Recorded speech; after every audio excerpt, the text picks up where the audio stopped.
오늘은 예수 믿고 죄사함 받으라 라는 제목으로 같이 말씀을 나누기를 원합니다. 사도행전은요, 세계 선교를 향한 하나님의 이 거룩한 역사가 담겨 있습니다. 그 중심에 우리 성령님이 계시고요. 애초에 말씀을 딱 하고 시작하죠. 사도행전 1장 8절 말씀 우리 같이 읽겠습니다.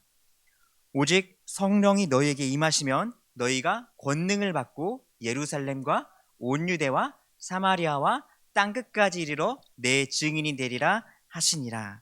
아멘. 이 말씀대로요, 성령을 받는 자마다 권능이 임했습니다. 그 권능을 받은 사람마다요, 예수님이 그리스도시요 살아계신 하나님의 아들이라고 선포를 한 역사가 일어났고요. 막 엄청나게 선포를 했습니다. 그렇게 수많은 사람들이 주님 앞에 나와가지고요, 예루살렘 교회가 세워집니다. 그리고 그 성령의 역사 가운데에 교회가 무럭무럭 성장해 나갑니다. 그러던 중에 로마 정권의 박해가 극에 달했고요, 성도들은 그 박해를 피해서요, 온 유대와 사마리아로 흩어졌습니다. 이들이 단순히 몸만 피한 게 아니었습니다. 성도들이 가는 곳곳마다요, 성령의 능력으로 복음이 전해졌습니다. 그러던 중에 저 멀리에 있던 안디옥에도 예수 믿는 사람이 생겼고요, 예루살렘 교회가 이를 확인하고자 바나바를 파송했습니다. 기도의 사람, 성령의 사람, 이 바나바가요, 안디옥 사람들한테 굳건한 마음으로 주와 함께 머무르라고 막 당부를 하니까요, 큰 무리가 주님 앞으로 나오는 역사가 또 일어났습니다. 그렇게 해서 안디옥 교회가 시작이 되었고요, 성도들의 수가 막 늘어나니까 이제 바나바 혼자서는 사역하기가 좀 힘에 붙여가지고 다수에 있던 사울을 불러옵니다. 그렇게 해서 1년 동안 둘이서 열심히 동역했더니 성도들의 삶의 모습 자체가 달라졌어요. 그래서 세상에 있던 사람들이 이 변화된 성도들을 보고 뭐라고 불렀다고 했죠? 그리스도. 기억력이 너무 좋으시네.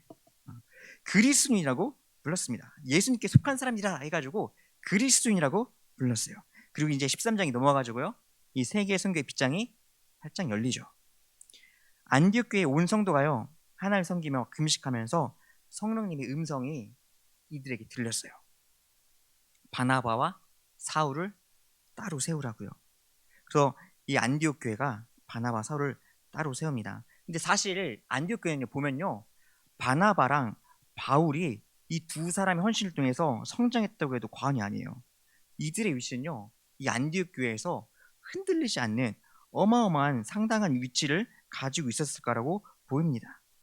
그런데도 성도들은요, 우리 자신들에게 들린 이 성령의 음성 앞에서 금식하면서 기도했고요, 성령께서 말씀하신 그대로 바나바와 바울을 선교사로 파송을 합니다. 그렇게 해서 사도 바울의 첫 번째 선교 여행이 시작이 되죠. 이들 선교팀이요, 안디옥에서 실루기아로 갔고요, 그곳에서 배를 타고 무슨 섬으로 갔죠? 구브로 섬이요. 맞습니다.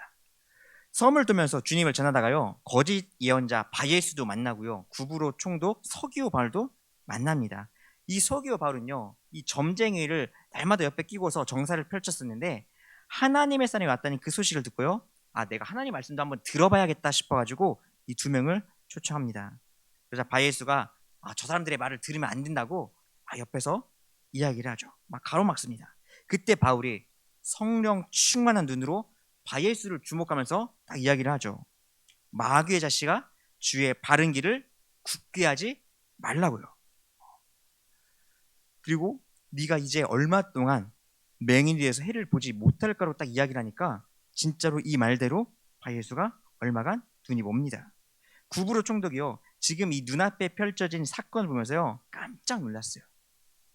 그래서 지금까지는 이 무당이 말해주는 대로 행하면서 그 이루어지는 법을 보고 놀랐었지만, 이제는요, 하나님께서 하신 그 역사를 보고서 하나님의 말씀에 대해서 놀랐고요, 하나님을 믿는 사람으로 거듭나게 됩니다. 오늘 말씀은요, 그 이후의 여정이에요. 선교팀들이 이제 구브로에서의 사역을 다 마치고 배를 타고 버가운교에 내에서 비시디아 안디옥까지 향하는 그 여정을 담고 있습니다. 지난번에 지도를 보면서 살짝살짝 맛만 보았었는데 오늘 그 부분을 조금 더 이야기를 해보려고 합니다. 13절 상반절에요, 이렇게 시작을 해요. 같이 읽을까요? 바울과 및 동행하는 사람들이. 그동안은요, 이 바나바와 바울 언급할 때요, 누가 먼저 앞에 나왔었죠? 바나바가 앞에 나왔었습니다. 계속해서 바나바가 먼저 등장을 했었어요. 그런데 여기서부터는요, 바울이 앞에 나옵니다. 이게 뭘 의미하냐면요, 지금까지의 사역의 초점은 바나바를 중심으로 복음이 선포되어졌었다면 이제는 바나바는 좀 뒤로 가고요, 바울이 앞에 나와서 바울이 이 선교 여행의 주도권을 가지고 사역을 해 나간다는 것을 보여주는 대목입니다. 바나바와 바울, 이 두 사람이 사역하는 스타일은요, 아주 달랐어요. 바나바는요, 굉장히 너그러운 성품을 가지고 있었습니다. 사람을 세워주는데 탁월했던 사람이에요. 잘못한 일이 있더라도요, 기회를 주면서 주의를 잘 할 수 있도록 다독여 줄 수 있는 사람이 바로 이 바나바였습니다. 그런 반면에 이 바울이라는 사람은요, 일에 있어서 맺고 끊음이 분명했습니다. 잘못한 게 있으면은 바로 막 뭐라고 해야 되고, 그래서 그 잘못한 사람이 다른 사람을 교체해버리고, 이 사람이 좀 잘못한다 싶으면은 그냥 막 바꿔버리는 거예요. 그래서 계속해서 그 일이 쭉 이어져 갈 수 있도록 바로바로 조치를 취하던 사람이 바울이었습니다. 굉장히 열심도 있죠. 한 이렇게 온화하고 사람을 세워주는 성품의 바나바와 일을 재빠르게 쳐낼 수 있는 바울을 함께 세워가지고요, 선교 사역을 할 수 있도록 하셨습니다. 구부로 사역을 마치고 버가에 도착했을 때 근데 이 선교팀에 문제가 생깁니다. 우리 13절 다 읽어볼게요. 읽겠습니다. 바울과 및 동행하는 사람들이 바보에서 배 타고 밤빌라에 있는 버가에 이르니 요한은 그들에게서 떠나 예루살렘으로 돌아가고. 누가 떠났다고 하죠? 누가 떠났습니까? 누가 떠났대요? 맞습니다. 요한이 떠나버렸대요. 우리 지난번에 봤던 1차 선교 여행지도 잠깐 볼까요? 이 구부로 섬에서 이렇게 출발해가지고요, 어디에 도착했어요 지금? 버가에 도착한 겁니다. 북쪽으로 향해가지고 버가로 도착했어요. 그래서 도착한 곳이 버가라고 하는 이 항구 도시입니다. 오늘날의 튀르키예 지역이죠. 저는 아직 이 튀르키예가 입에 잘 안 붙어요. 터키. 여튼 터키가 아직은 입에 붙는데, 이 버가에 도착하니까요, 선교팀장 요한이라는 사람이 아이고 난 이제 더 이상 못해 먹겠나면서 이탈합니다. 선교팀이 이탈을 했어요. 이 요한이 누구죠? 사도행전 12장 맨 마지막 부분은요, 딱 등장하는 사람입니다. 우리 사도행전 12장 마지막 부분, 사도행전 12장 25절 같이 읽을까요? 읽겠습니다. 바나바와 사울이 부조하는 일을 마치고 마가라는 요한을 데리고 예루살렘에서 돌아오니라. 바나바와 바울이 안디옥교회 성도들이 헌금했던 그 선교 헌금을 가지고요, 예루살렘에 찾아가서 장로들에 전달하고 돌아오는 길에 이 요한을 데리고 왔어요. 이 요한은 마가라고도 불렀는데 바나바의 조카입니다. 바나바의 마음에 이제 요한도 어느 정도 자랐으니까 안디옥교회에 이 성령의 역사를 보여주고 싶었나 봐요. 그래서 같이 데리고 왔는데 성령께서 바나바와 바울을 선교사로 파송시키고 그렇게 선교여행을 떠나면서 이 조카 요한도 같이 데리고 갔던 겁니다. 근데 요한이 선교여행 중에 중도 하차를 하고 말았습니다. 바울은요, 이 요한이 이탈한 바람에 적잖이 당황을 했던 것 같아요. 오늘 말씀에는 요한이 무슨 이유로 돌아갔는지는 나오지가 않습니다. 우리가 뭐 추측해 볼 수밖에 없죠. 아마 바나바가 선교 대장으로 사역을 할 거라고 생각하고 좀 널널하겠거니 라고 해서 생각했다가 따라갔다가 바나바가 아닌 바울이 주도하면서 대장일 거라니까 굉장히 빡빡해져서 그런지 안 나나 싶기도 합니다. 그냥 제가 생각만 하는 거예요. 여튼 뭐 선교여행 자체에 지쳤을 수도 있고요, 지금처럼 숙소가 잘 갖춰져 있는 것도 아니고 교통이 잘 발달되어 있었던 것도 아니니까요. 가는 데마다 먹거리도 불편하고 잠자리도 불편했다면 뭐 그런 마음이 들 법도 하죠. 혹은 뭐 엄마 품이 그리워서일 수도 있을 것 같습니다. 저도 제가 우리 부모님을 제 마음에 그렇게 가깝게 생각하는 줄을 몰랐었는데 전혀 의식을 못하고 살았어요. 늘상 가까이 살았었으니까. 근데 제가 멀리 떨어져서 사역을 하니까 한 2년 동안 명절에도 못 갈 때도 있고 그러니까 엄청나게 보고 싶더라고요. 엄마 얼굴이 막 저녁에 떠오르고 하는데 굉장히 그립더라고요. 군대에서만큼 보고 싶었던 것 같아요. 하여튼 그렇게 보고 싶은 게 굉장히 스트레스더라고요. 예, 군대 때보다도 엄마가 더 보고 싶었던 것 같습니다. 아마 요한도 그럴 수도 있었겠다 싶어요. 뭐 여러 가지 이유가 있겠지만 다 뒤로 하고 요한은요 미성숙한 모습을 보여주었습니다. 지금의 이 중도 하차로 인해서 2차 선교 여행에서 바나바와 사울이 갈라지는 주요 원인이 되기도 하죠. 물론 이 두 명이 따로따로 가게 돼서 복음은 더 확장된 면도 있습니다. 뭐 바나바는 바나바대로 복음을 전하고 바울 또한 따로 또 복음을 전했기 때문에요. 하여튼 요한이 오늘 말씀 보면요 미숙한 모습을 보인 거는 분명합니다. 그런데 이 요한이 지금 이 모습이 마지막까지 그랬을까요? 아닙니다. 요한은요 나중에 사도 바울이 생애 마지막 즈음에 감옥에서 썼던 편지를 보면요 요한이 얼마나 성장했는지를 우리가 또 미루어 짐작할 수가 있어요. 같이 한번 볼게요. 디모데후서 4장 9절이랑 11절입니다. 디모데후서 4장 9절이랑 11절 같이 읽겠습니다. 너는 어서 속히 내게로 오라. 누가만 나와 함께 있느니라. 내가 올 때 마가를 데리고 오라. 그가 나의 일에 유익하니라. 아멘. 바울이요 디모데한테 부탁을 하는 겁니다. 얼른 와서 나 좀 도와줘. 혼자 오지 말고 누구를 데리고 오라고요? 마가요. 마가 좀 데리고 와라. 여기 나오는 이 마가가요 이 앞에 나왔던 마가 요한입니다. 바울은 예전에 마가 요한이 1차 선교 여행 중에 돌아갔을 때 요한은 내 사역에 조금도 도움이 되지 않는다고 생각을 했었어요. 근데 요한은요 바울의 생각과는 다르게 시간이 지나면서 예수 그리스도의 유능한 일꾼으로 성장을 합니다. 그래서 지금 바울도 인정을 하는 모습을 보이는 거예요. 너 올 때 요한도 데리고 오라고요. 그가 내 일에 유익하다고요. 바울이 미처 마무리지지 못했던 그런 사역들을 지금 요한에게 부탁하고 싶은 그런 마음 때문에 데리고 오라고 한 거죠. 그러면 이 요한이 어떻게 이렇게 성장하게 됐을까요? 베드로의 편지를 한번 봅시다. 베드로전서 5장 13절 말씀 우리 같이 읽겠습니다. 택하심을 함께 받은 바벨론에 있는 교회가 너에게 무난하고 내 아들 마가도 그리하느니라. 택하심을 함께 받은 바벨론에 있는 교회가 너희한테 무난하고요. 내 아들 마가도 그래야돼요. 내 아들 마가도 그리한다고 표현을 했습니다. 베드로가 이 요한 마가를 내 아들로 여긴다고 표현을 하는 거예요. 베드로가 어떤 사람이죠? 실패를 경험했던 사람입니다. 베드로가요 예수님이 어떤 상황이 찾아도 나는 주님을 끝까지 버리지 않겠노라고 호언장담을 했던 사람이에요. 근데 그거 성공해요? 실패하죠. 실패도 확실하게 실패합니다. 3번이나 모른다고 부인을 해가지고요 그냥 완전히 실패를 해버리고 말아요. 그래서 실패한 사람 심정을요 베드로는 누구보다도 더 잘 알았습니다. 그래서 베드로가 썼던 편지들을 보면요 낙심 가운데 있는 사람들한테 예수님 안에서 소망을 가지고 힘을 얻으라고 하는 글들이 많이 보여요.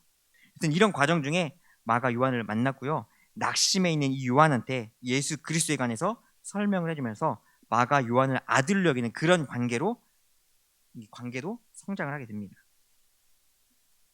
마가 요한은 한때 선교 여행 중에 힘들어하면서 여러 가지 이유로 중도에 포기하고 부족한 모습을 보이기도 했지만 나중에 그는요 복음의 역사를 글로 엮는 정말 위대한 일꾼으로 성장을 하게 됩니다. 그게 바로 최초의 복음서 마가복음이에요. 이 마가 요한이 기록한 성경이 마가복음입니다. 이 마가복음에 보면요 복음의 시작은 이렇게 이야기를 해요. 1장 1절 말씀 우리 한번 볼까요? 읽겠습니다. 하나님의 아들 예수 그리스도의 복음의 시작이라. 어디서 많이 들었던 표현 같죠? 마태복음 16장 16절 하반절에도 보면요 비슷한 표현이 나와요. 베드로가 했던 멋있는 고백입니다. 같이 볼까요? 읽겠습니다. 주는 그리스도시요 살아계신 하나님의 아들이시니이다. 이 베드로의 고백이랑 굉장히 비슷하지 않습니까? 이걸 보면요 이 마가 요한이 사도 베드로한테 많은 영향을 받은 것을 알 수가 있습니다. 어쨌든 마가 요한이 집으로 돌아가 버렸습니다. 예루살렘으로 돌아가 버렸어요. 바나바와 바울은요 그들의 마음을 추스르고요 다시 선교 여행을 떠납니다. 다시 지도 잠깐 볼까요? 네. 버가에서 출발해서 북쪽으로 어디가 보이죠? 안디옥이라고 보입니다. 안디옥이 두 개잖아 싶죠? 저 위에 있는 북쪽에 있는 안디옥이 무슨 안디옥이에요? 비시디 안디옥입니다. 왜 이렇게 잘하십니까? 어디 지리를 배우고 오셨나 봐요. 응, 응. 북쪽 산간 지역의 안디옥, 이 비시디 안디옥으로 간 거예요. 그곳에서 안식일이 되었고요. 선교팀이요 회당을 찾았습니다. 회당이 있다는 것은 이 지역에 유대인이 있다는 거예요, 없다는 거예요? 있다는 거죠. 그곳에서 안식을 맞았고요. 유대인들한테 복음을 먼저 전하기 위해서 회당에 찾아간 거죠. 복음을 전하기 위해서 회당에 찾아가서 예배 시간이 돼가지고 회당장이 율법과 선지서를 막 읽어주기도 합니다. 마침 그러다가 그곳에 있던 바울과 바나바, 이 뉴페이스가 보이니까 말을 걸어요. 우리한테 할 말이 있으면 한번 해보라고요. 그래서 바울이 말씀을 전할 기회가 주어지죠. 바울이요 회당에 있던 사람들한테 자신이 만난 예수 그리스도에 대해서, 자신이 받은 은혜에 대해서 설교를 합니다. 우리 16절 말씀 같이 읽겠습니다. 바울이 일어나 손짓하며 말하되 이스라엘 사람들과 및 하나님을 경외하는 사람들아 들으라. 열정적으로 복음을 전하기 시작합니다. 그러면서 했던 설교가 17절부터 쭉 이어지는 내용이에요. 구약의 역사에 대해서 먼저 이야기를 합니다. 바울이 이야기하는 내용은요, 회당 안에 있던 사람들은요 모두 잘 알고 있는 내용들입니다. 이미 아는 것들이에요. 이 사람들이 알고 있는 내용으로 시작을 해가지고요, 하나님께서 어떻게 일을 해 오셨는지를 이야기를 하고요, 집중을 하게 한 거죠. 내가 이상한 이야기를 하는 게 아니다, 니네 아는 이야기를 하고 있는 거다 하면서 집중을 하게 한 겁니다.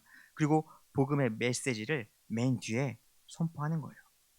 하나님께서 우리 조상을 택하시고 애굽에 보내셨다가 큰 권능으로 우리를 인도해 주셨고 광야 생활 가운데서도 늘 인도해 주셨지만 이스라엘 백성들은 끊임없이 하나님을 원망하고 불평했던 이야기. 그러나 하나님은 그들의 소행을 다 참으시고 아브라함에게 하셨던 그 땅을 주시기 위해 7 족속을 멸하시고 그 땅을 기업으로 주신 그 이야기. 그런 후에 선지자 사무엘 때까지 사사를 보내주시고 그 후에 그들이 왕을 구하니 기스의 아들 사울이 또 왕이 되는 그 이야기. 그러나 사울이 하나님께 무심해지니까 하나님께서 그를 폐위시키시고 하나님의 마음에 맞는 사람 다윗을 세우시고 하나님의 뜻을 다 이루리라 하신 그 이야기를 하는 거예요. 근데 여러분, 다윗이 진짜로 하나님 마음에 쏙쏙 들었을까요? 다윗 정말 하나님 보시기에 마음에 쏙 들었을 만한 행동을 합니까? 다윗이요 우리아의 아내를 취하고 나서 그 죄를 무마하려고 우리아를 어떻게 해요? 설교를 하죠. 최전방으로 보내가지고 죽게 만듭니다. 이런 엄청난 죄를 지었는데 그런 그가 어떻게 하나님의 마음에 쏙 들었을까요? 오늘 말씀에 힌트가 있습니다. 그가 내 뜻을 다 이룰 것이기에 지금은 그가 비록 죄 가운데 놓여있지만 그 죄의 문제를 회개하고 하나님의 뜻을 헤아리고 하나님의 뜻을 위하여 일평생 살기로 결단하기에 그 모습을 보고 하나님이 다윗을 마음에 들어 하셨던 겁니다.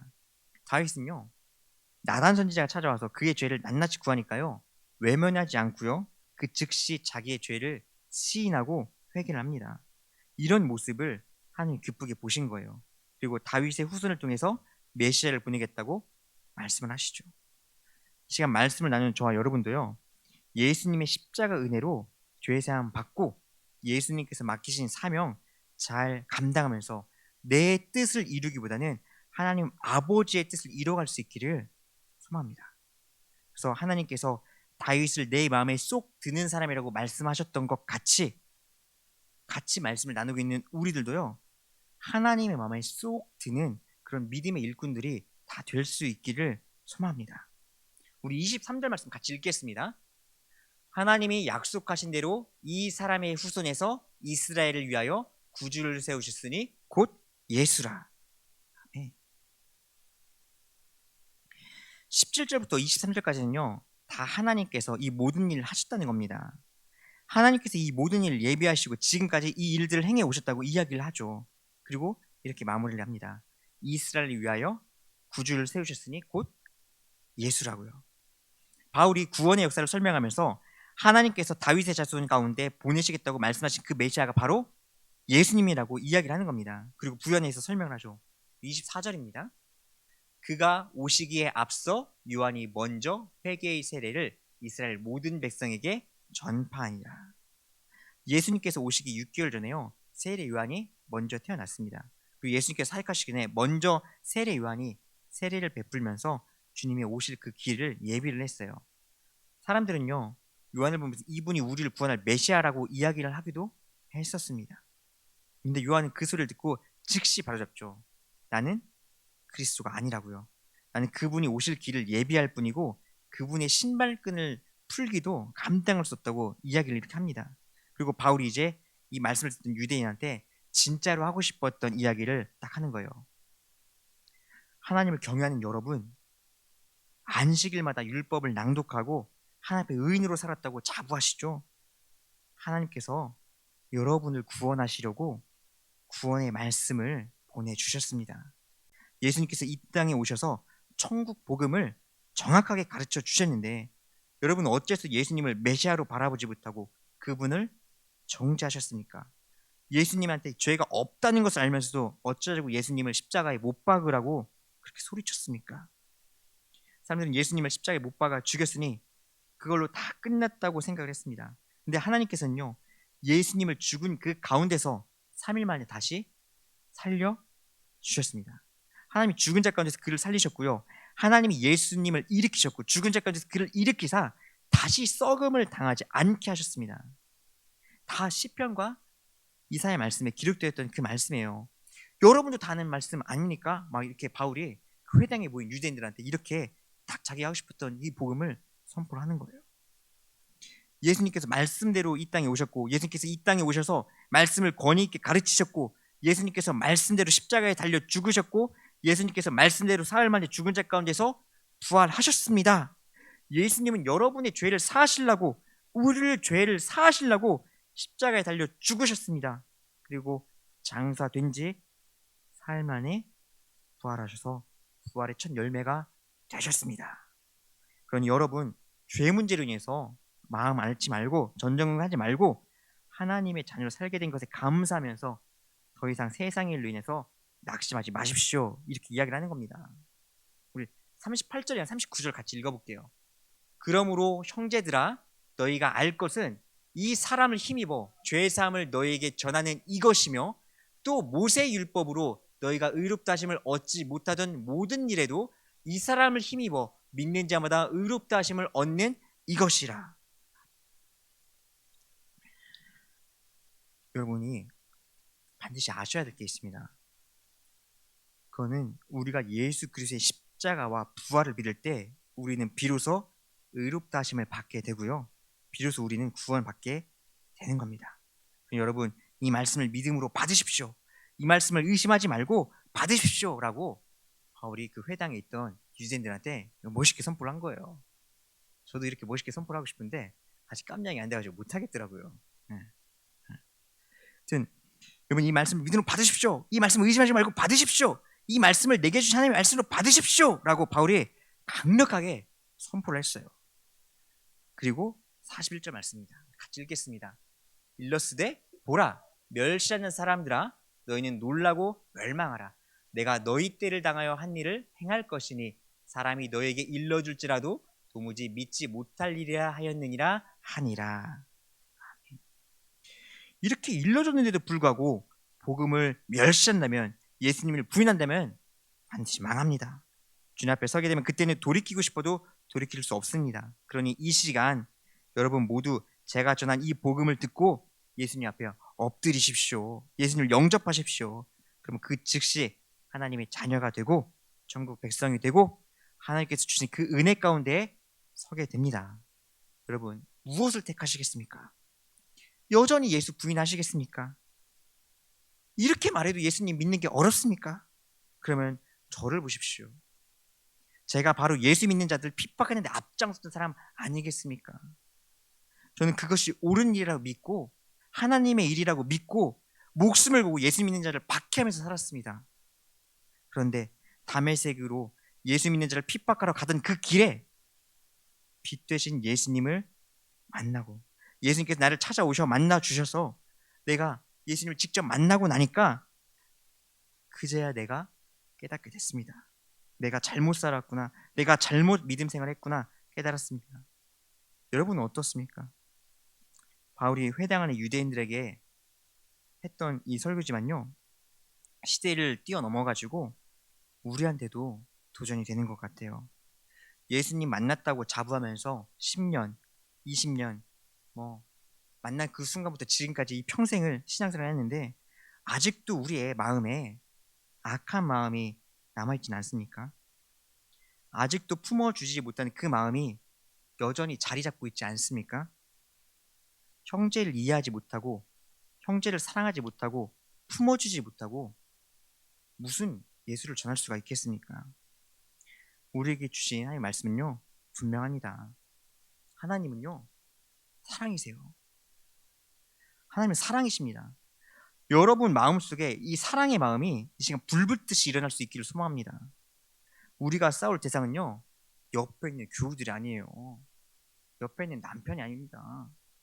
우리가 싸울 대상은요, 사탄입니다. 이 사탄은 우리로 하여금 이간질하게 하고요, 서로 시기하게 하고요, 질투하게 합니다. 여기서 자유하지 못하면요, 주의 일을 할 수가 없습니다. 사도 바울은요, 이 회당에서 그곳에 있던 유대인들한테 간곡하게 지금 이야기를 하는 거예요. 여러분, 예수 만나셔야 됩니다. 예수님 역시 평생 믿음 생활한 것 아무런 의미 없습니다. 예수님 믿고 예수로 인해서 살아가십시오. 그래야 구원받습니다. 여러분은 저와 같이 돌아가지 말고 바로 예수님 믿을 수 있기를 바랍니다. 막 이렇게 엄청나게 간절한 마음을 가지고 이야기를 한 거예요. 이게 오늘 바울이 이 BCD 안디옥 사람들에게 전한 복음의 핵심입니다. 이제 앞으로 우리가 다시 전도 활동도 열심히 할 건데요. 그때 만나는 사람들마다 이 복음을 전할 수 있기를 소망합니다. 우리가 먼저 사랑하고 만나는 사람들한테도 예수님의 사랑을 전할 수 있기를 소망합니다. 살아가면서 매 순간순간 구원의 은혜로 주체할 수 없는 기쁨이 여러분 마음속에 넘쳐날 수 있기를 소망합니다. 그래서 사도 바울의 보고백처럼 복음으로 살고 예수님으로 살아가는 저와 여러분이 되기를 간절히 축원합니다. 기도하겠습니다.